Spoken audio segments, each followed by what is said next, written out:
Hi, this is Turquoise. My counselor called me and said, effective today, January 13th, 2025, I am excused from their practice. I'm no longer welcome at the IOP. And he said it was because I wasn't attending and I wasn't answering his calls. When in truth, I had answered his call. I had answered one call.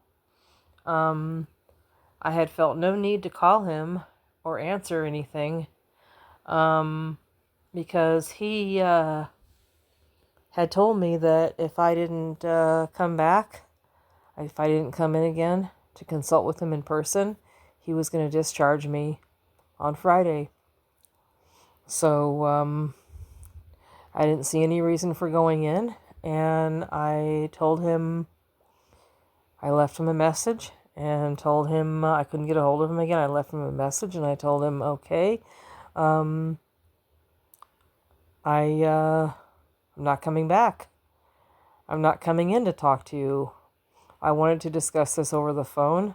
I informed you already the day after Christmas that I wasn't coming in, and I informed you already one more time after New Year's that I wasn't coming in. And I had tried to call you on Monday, but you were with a patient and you were irritated. You got irritated with me because I called you. You got mad at me. And that was kind of my attitude. And now he's blaming me for not coming in and not answering, not returning his calls. That's baloney. I did return one call to let him know that I wasn't coming back. So I didn't know that I was supposed to call him all week. I thought it was understood, if he could go ahead and let me go. But again, he had to have the last word and stick in his barb and say I wasn't attending and I wasn't calling back. That's baloney. He knows that I had a reason not to come back. I didn't want to. And I wasn't happy with the way I was being treated. And they were basically gaslighting me. They were not respecting my request to self-transport. They weren't even honoring the agreement that I had with Zeke about self-transporting. They just kept sending the van over like nothing happened, like we had no agreement, and there was no signing of any contract. There was no written agreement. So yeah, it would have been laughable in court. So I'm out of there a bit. I basically got insulted again, but hopefully just one more time. I'm going to give myself a year off. And I promise if my symptoms get any worse, if I get more isolated, I will go to the emergency room. If I get suicidal, I will go to the emergency room, but I doubt it. I was starting to feel pretty bad just from the way they were treating me and the way Olga was acting. But I can forgive Olga more. She's a client. But I don't forgive the IOP. I'm going to end this episode with an alternative to forgiving. A litany and a mantra that I invite you to join me in. But it's very effective for me. It goes like this. I forgo the evil in myself. I forgo the evil in others.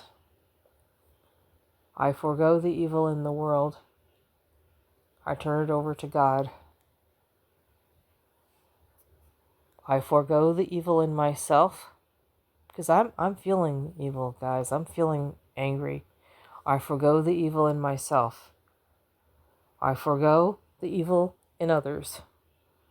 I forgo the evil in the world. I turn it over to God. And it's basically, for me, an alternative to forgiveness because I don't feel very forgiving toward Zeke. And I don't feel very forgiving towards Steve, my counselor. I don't feel very forgiving toward the IOP. And I'm working on forgiving Olga. But right now, I want to focus on foregoing all evil. There is evil and there is good in all of us, I believe. And I don't want to be part of the evil, and I don't want to participate or be under the spell of others' evil. And right now I have to forego a desire to be blaming toward myself for spending such a long time in that place, in that establishment. My mentor told me I need to be gentle with myself right now, and I need to honor all my feelings right now. I'm probably going to fluctuate between anger and fear and sadness and relief that I'm away from all that. I think my symptoms might even get better. I believe they made me worse. Spending a year there made me worse.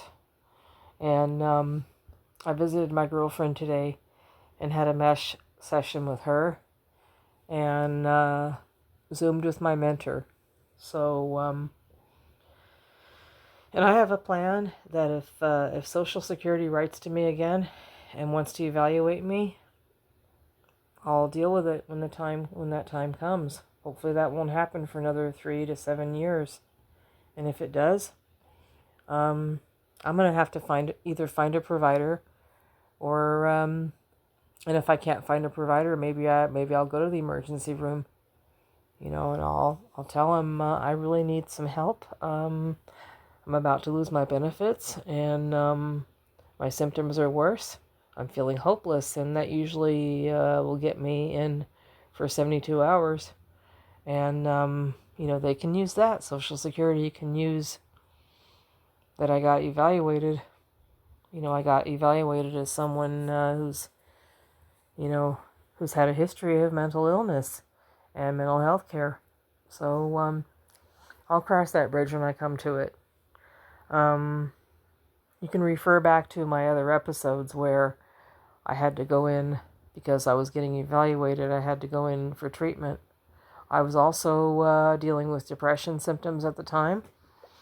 I'm probably still dealing with them, but I've had a year to see what the depressive voice was about. A lot of it is programming. I don't know if I'll ever really be free of it, but I've got to work with the system. And right now I'm looking at being as little in the system as I can possibly be in, because it really is very toxic. It's hard to find providers that treat you well. And I was not prepared for covert. I was not prepared for mental health providers that still had attitudes towards gay people. I was not prepared for that whatsoever. I grew up in the 70s. I grew up in the civil rights movement. And I grew up proud of being female, being LGBTQ, and I've had no issues. But when people still exist to break you down because you're not male and between the ages of just because you're not male and you're not